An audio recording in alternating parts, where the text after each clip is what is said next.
Bonjour à toutes et tous. Je remercie les organisatrices et organisateurs de cette conférence de m'avoir invité et notamment de me permettre de participer même si je ne peux pas être présent physiquement malheureusement.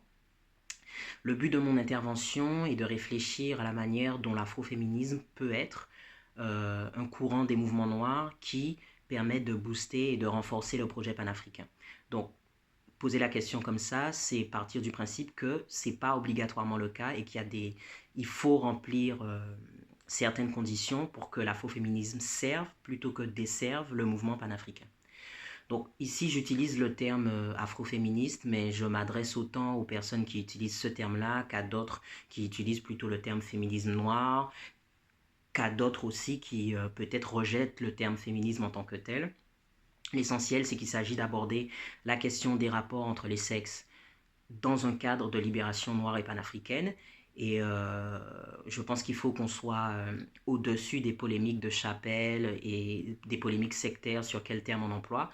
L'essentiel, c'est de comprendre l'enjeu de la discussion et que nos étiquettes ne soient pas des moyens de nous diviser, mais plutôt des ponts pour se rassembler.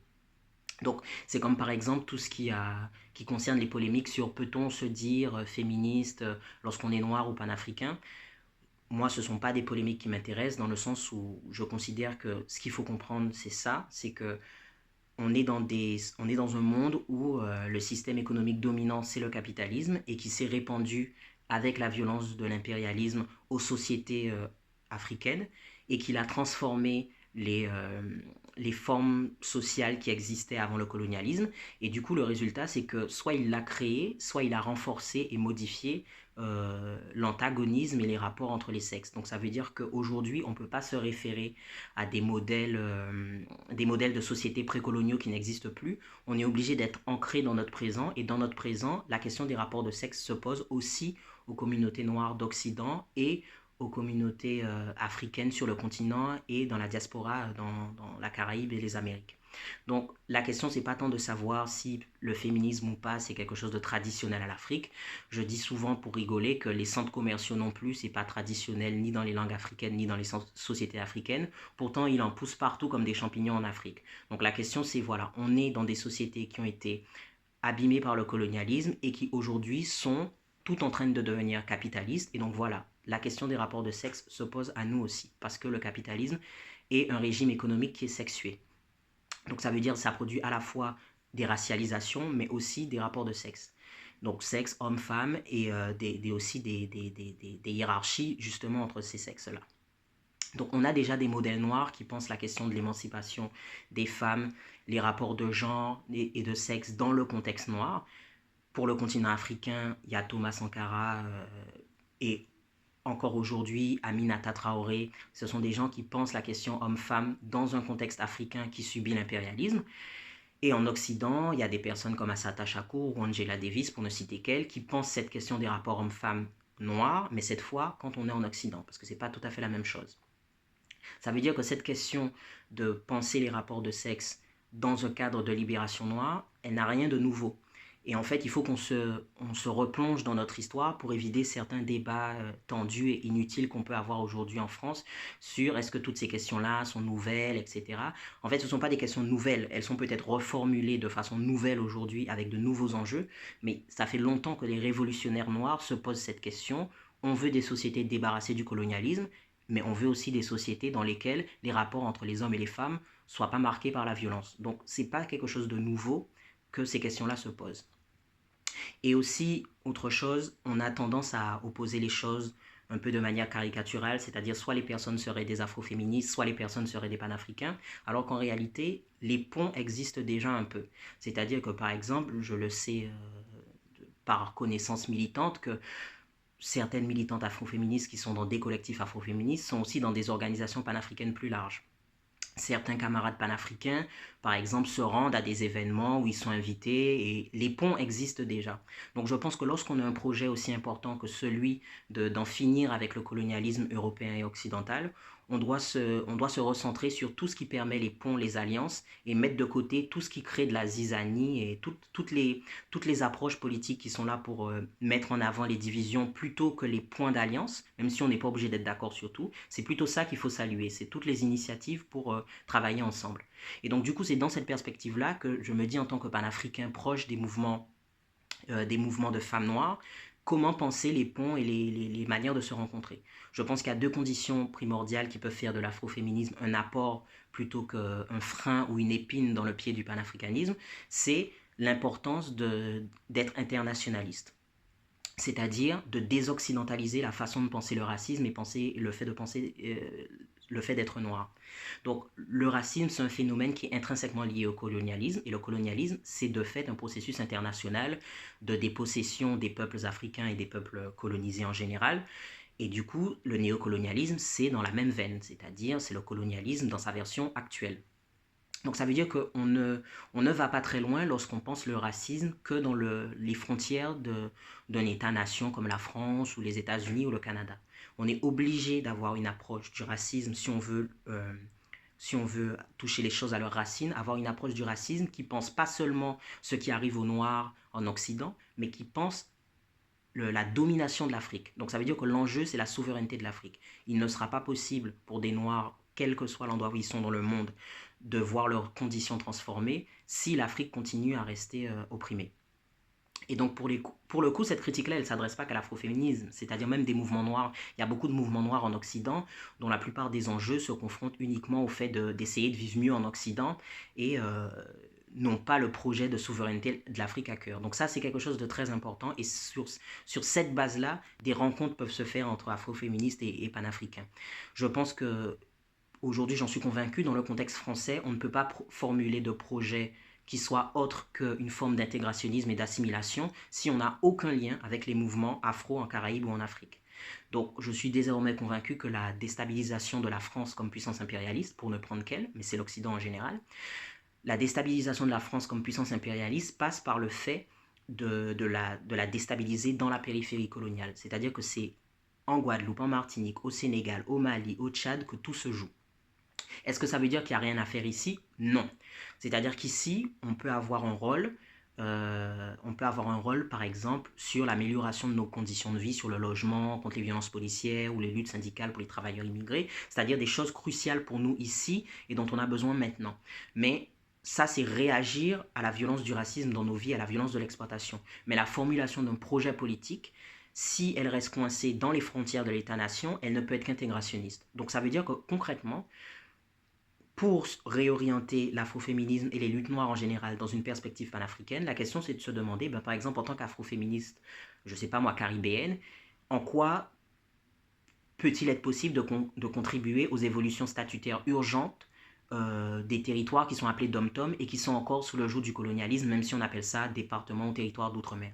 Il y a des acteurs locaux avec lesquels il va falloir commencer à apprendre, commencer quand ce n'est pas le cas, à apprendre à être en lien, et quand c'est déjà le cas, renforcer ces liens-là. Pour ce qui est du continent africain, comment des afroféministes peuvent contribuer à être en lien avec des acteurs locaux du continent qui luttent pour une prise de pouvoir et pour remplacer tous ceux qui en fait sont au pouvoir en Afrique et qui ne sont que des courroies de transmission, des médiateurs du colonialisme avec un visage noir en fait.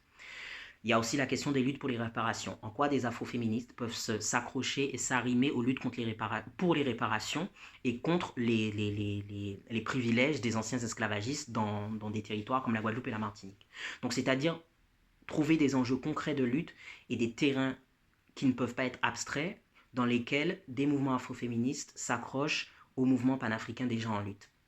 Tout le monde ne peut pas être partout, il faut choisir son terrain d'action. Et ce qui nous donnera de la force, c'est la manière dont toutes ces actions et toutes ces luttes se coordonnent dans des projets concrets. C'est-à-dire que ça ne peut pas être que des slogans.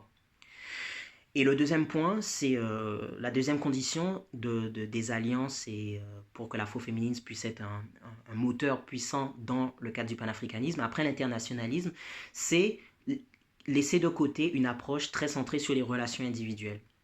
C'est-à-dire que l'impérialisme, c'est un système tentaculaire et qui s'incarnent dans des structures de société, qu'elles soient au nord ou qu'elles soient au sud.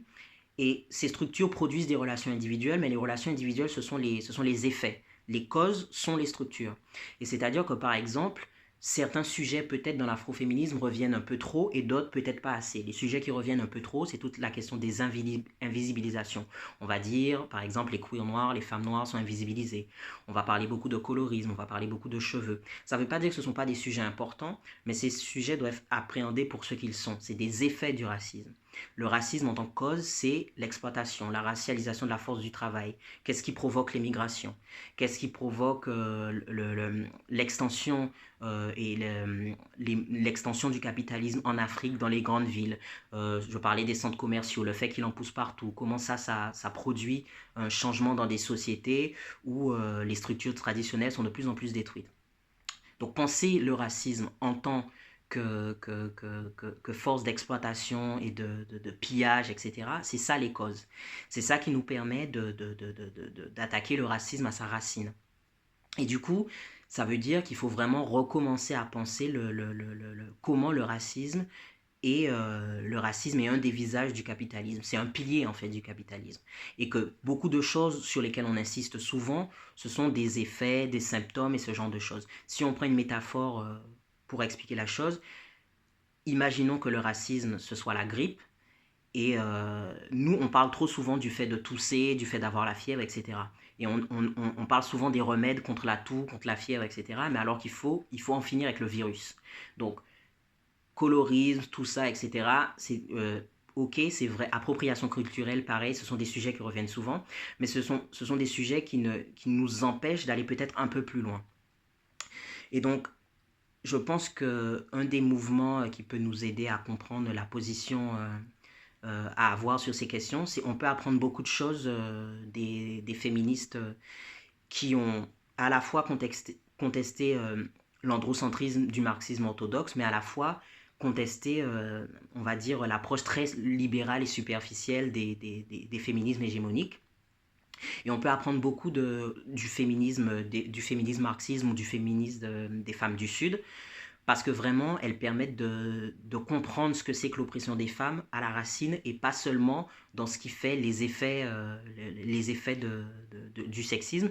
Et pareil pour le racisme, quand on se plonge dans les analyses de personnes comme les Black Panthers pour l'Occident ou Kwame Nkrumah pour le continent africain, on se rend compte que ce ne sont pas des gens qui nous font parler que des effets du racisme, ils nous font penser le racisme dans ses causes. Et du coup, on a de plus en plus, on identifie mieux quels sont les enjeux sur lesquels s'attaquer.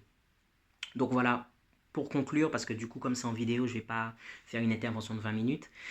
Donc, je pense que l'essentiel pour l'afroféminisme, c'est de vraiment constituer un programme de lutte, c'est-à-dire identifier des enjeux à la fois locaux en France et des enjeux internationaux. En sachant que les enjeux internationaux, de mon point de vue, en tout cas c'est ce que je défends, c'est le cœur, ça doit être le cœur de la lutte. Être des forces de proposition et pas seulement des forces de réaction. C'est-à-dire qu'en gros, ce mouvement risque de se fatiguer si son activité se résume à réagir au racisme du féminisme blanc et au racisme de l'État français en général. Il faut être des forces de proposition qui soient contraignantes pour le mouvement féministe blanc, contraignantes pour les mouvements de gauche qui sont complètement empêtrés d'eurocentrisme, et des forces de proposition à l'intérieur du mouvement noir, c'est-à-dire travailler en solidarité dans le mouvement noir et à rappeler l'importance de la question des femmes lorsque c'est pertinent de le faire et de manière pertinente. Pour ça, il faut sortir de l'aspect un peu nébuleuse où en fait se définir afroféministe, c'est quelque chose dans son rapport à soi-même, etc. C'est-à-dire devenir un mouvement organisé et structuré. Et ça, comment ça se fait? Ça, c'est le rôle des organisations existantes déjà, de se constituer en espace de politisation, espace de formation pour justement mobiliser des personnes et faire passer d'une approche plutôt individuelle de ce que c'est que d'être noir, plutôt moi je suis noir, je comprends que je suis opprimé, etc. Mais devenir un sujet politique dans un collectif. Donc devenir une force politique organisée, ça passera par les organisations qui doivent impulser des dynamiques, mais qui doivent aussi être attentives aux dynamiques qui leur échappent. C'est-à-dire que par exemple, des fois il y a des contextes sociaux dans lesquels les Noirs vont se mobiliser en dehors des organisations. C'était le cas lorsqu'il y a eu les révoltes contre l'esclavage en Libye. Ben voilà, parfois les organisations se font dépasser par des élans populaires. Ben, faut savoir apprendre à s'inscrire dans le mouvement social et savoir réagir. Donc ça veut dire que l'enjeu n'est pas seulement de créer des espaces pour les femmes noires, pour les queers noirs et pour les noirs, pour qu'on se sente, on se sorte de la violence du monde blanc, mais c'est s'inscrire au contraire dans les rapports de force, affronter des institutions et voilà, trouver des terrains de lutte en alliance avec des forces locales qui luttent dans les pays, nos pays d'origine ou ceux de nos parents. Donc voilà, je vous remercie et bonne fin de conférence.